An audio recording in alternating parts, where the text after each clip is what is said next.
अस्सलाम वालेकुम गाइस। इस वीडियो में हम सीखने जा रहे हैं कि आप लोग किस तरह से अपने फेसबुक से डार्क मोड को जो है वो इनेबल कर सकते हैं। तो इसके लिए आप लोगों को क्या करना होगा, अगर आप लोग अपने फेसबुक को ओपन करें और ओपन करने के बाद अगर आप लोग यहाँ पे देखें तो आप लोगों को कोई भी जो है ना ऑप्शन यहाँ पे डार्क मोड वाला जो है ना वो ऑप्शन नज़र नहीं आता। जैसे आप लोग सेटिंग में जाएँ, प्राइवेसी में जाएँ, यहाँ भी जाएँ, आप लोगों को ऑप्शन नहीं मिलेगा।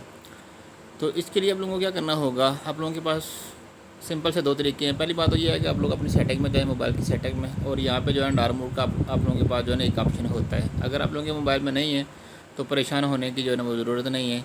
इसके लिए भी एक आसान तरीका है। तो आप लोगों को क्या करना होगा, आप लोग प्ले स्टोर में जाएंगे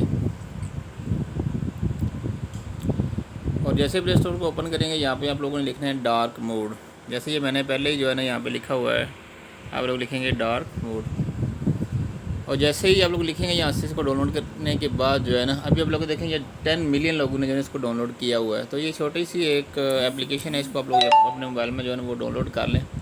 तो यहाँ से मैं इसको ओपन कर लेता हूँ और जैसे ही मैं इसको ओपन करूँगा तो आप लोगों के पास जो है ना यहाँ से दो ऑप्शन आ जाएंगे, एक डे मोड है और दूसरा नाइट मोड है। तो आप लोग यहाँ से जो भी करना चाहते हैं, डे पे करना चाहते हैं या नाइट पे करना चाहते हैं, आप लोग यहाँ से कर सकते हैं। नाइट मोड पे करेंगे तो आप लोगों के पास जो है ना वो डार्क स्क्रीन जो है ना आप लोगों के सामने ब्लैक स्क्रीन जो है ना वो नज़र आना शुरू हो जाएगी। तो इस तरह से आप लोग जो है ना, अभी देखिए मैंने ये जो है ना नाइट मोड पे किया हुआ है, तो मैं जो कुछ भी ओपन करूँगा वो डार्क मोड में ही नज़र आएगा। जैसे ये मैं फ़ेसबुक को ही ओपन कर लेता हूँ, ये भी आप लोग देख लें कि सारा जो है ना अभी हमें नज़र आ रहा है, ये डार्क मोड में हमें नज़र आ रहा है। तो इस तरह से जो है ना आप लोग अपने मोबाइल में सेटिंग करके जो है डार्क मोड को जो है वो इनेबल कर सकते हैं। उम्मीद है कि आप लोगों को वीडियो अच्छी लगी होगी। वीडियो अच्छी लगी हो तो आप चैनल को सब्सक्राइब करें। अपना भी ख्याल रखिएगा, अपने इर्द गिर्द मौजूद मामलों का ख्याल रखिएगा। अल्लाह हाफिज़।